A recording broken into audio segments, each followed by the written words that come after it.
I was telling people that I was a little bit concerned, and so I had a lot of doubts about the vaccine, and then I got this invitation to talk to you, so it will be really helpful for all of us to learn and to understand about the vaccine.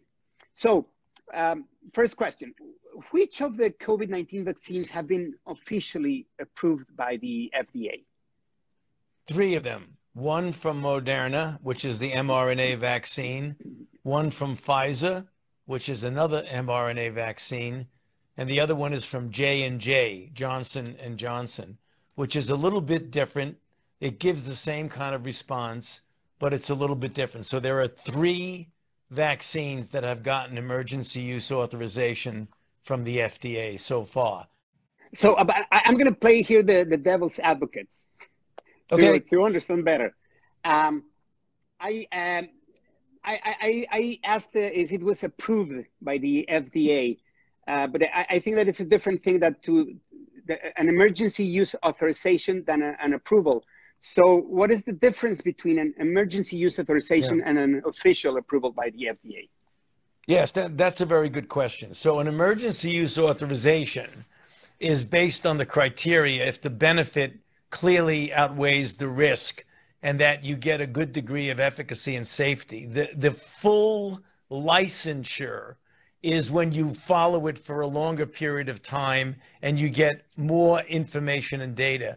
I have no doubt, given how very, very efficacious all three of these are, that they will ultimately get the full authorization in the sense of what's called a biological license approval.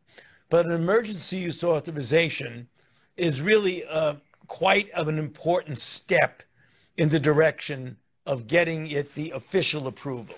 Okay, so but if the vaccines are safe and effective, why hasn't the FDA given any of them the full official approval and license?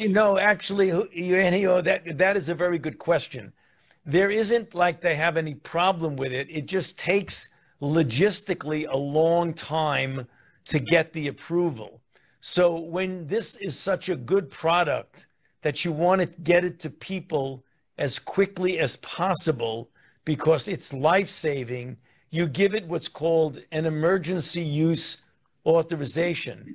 Not that there's anything less effective in it, you just takes a long time to get the full approval, and rather than deprive people of getting a life-saving vaccine before all of the I's get dotted and the T's get crossed, they give it an emergency use authorization based on a lot of solid data that it works.